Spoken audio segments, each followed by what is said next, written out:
ఈరోజు మీకు ఒక కథ చెప్పబోతున్నాం.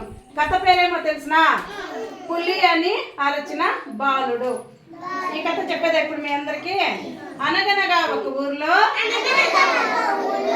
ఎవరున్నారు? రంగన్న ఎలాంటి పిల్లవాడు? అల్లరి పిల్లవాడు. అల్లరి పిల్లవాడు. ఒక రోజు వాళ్ళ నాన్న ఏం చెప్పాడు రంగన్నకు? నువ్వు అడవికి వెళ్ళి మేకలు మేపుకొని రా అని చెప్పినాడు. అప్పుడు చెప్పి వాళ్ళ నాన్న ఏం చెప్పినాడు జాగ్రత్తలు? ఈ అడవిలో అందరూ ఇలా చెప్పాలి, ఈ అడవిలో పెద్ద పులి ఉంది. ఆ పులి నిన్ను మేకలను చంపి తినేస్తుంది, జాగ్రత్త. ఆ పులి ఏమైనా వస్తే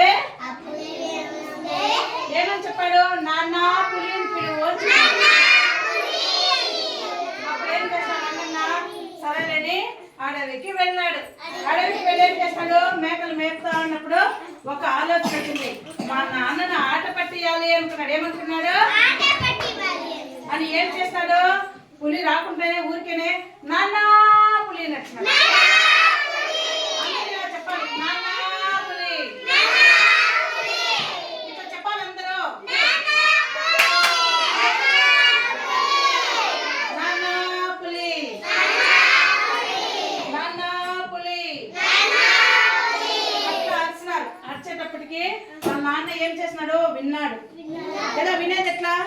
విన్నాడు. ఇట్లా వినేసి ఏం చేసినాడు? పరిగెత్తి వచ్చినాడు. వచ్చి ఏమన్నాడు? ఎక్కడ రంగన్నా పులి? అప్పుడు ఏమన్నాడు? పులి లేదు, గిల్లి లేదు, ఊరికే చెప్పింది. అప్పుడు రంగన్న వాళ్ళ నాన్నకి కోపం వచ్చింది. ఏమైంది? కోపం కదా. ఇంకొకసారి అబద్ధాలు ఆడకు, జాగ్రత్త చెప్పేసి వెళ్ళిపోయినాడు. మళ్ళా రంగన్న ఏం చేసినాడు? ఈసారి ఆట పట్టించాలని మళ్ళా ఏం చేసినాడు? అప్పుడు మళ్ళా రంగన్న వాళ్ళని ఏం చేసినాడు? పరిగెత్తి వచ్చినాడు. పరిగెత్తి వచ్చి ఎక్కడ రంగన్న పులి? అప్పుడు రంగన్న ఏమన్నాడు? చెప్పాలా?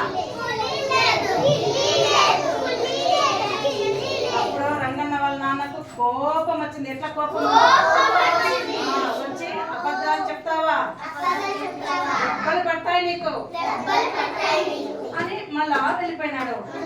ఇంకా మళ్ళా ఏమైంది? రంగన్న కూర్చొని ఉంటే మేకలన్నీ మేత మేస్తా ఉన్నాయి. ఏం చేస్తున్నాయి? మేత మేస్తా ఉంటే అక్కడికి ఏమొచ్చింది? పులి. పులి ఎట్లా వస్తుంది? పులి వచ్చి ఏం చేసింది? చూస్తా ఉంది. రంగన్నకేమైంది? భయపడిపోయినాడు. భయపడిపోయి ఏమన్నాడు? నాన్న పులి నచ్చినాడు. రంగన్న వాళ్ళ నాన్న విన్నాడు. విన్ని వీడు ప్రతిసారి అబద్ధాలు ఆడుతా ఉన్నాడు. ఇప్పుడు ఏం పులి వచ్చిండదులే, మనం వెళ్ళేదొద్దని కామ్గా ఉండిపోయినాడు. రంగన్న ఎట్లయితే ఉన్నాడు? భయపడతా ఉన్నాడు. ఎట్లా భయపడి? అట్లా భయపడి జ్వరం వచ్చేసింది రంగన్న. కాబట్టి ఇప్పుడు ఎవరైనా అబద్ధాలు ఆడొచ్చునా? వాళ్ళ నాన్న ఏం చెప్పినాడు? నిజంగా పులి వస్తే కదా చెప్పనున్నాడు. రంగన్న పులి రాకపోయినా ఏం చేసినాడు? ఆట పట్టించేకి ఊరికేనే చెప్పినాడు. ఇప్పుడు రంగన్నకి ఏమైంది? భయమైంది, జ్వరం వచ్చింది, చాలా ఇబ్బంది పడినాడు. అందుకోసం ఎవరు అబద్ధాలు ఆడకూడదు. ఈ కథలో నిజమే, అబద్ధాలు చెప్పకూడదు. ఓకే.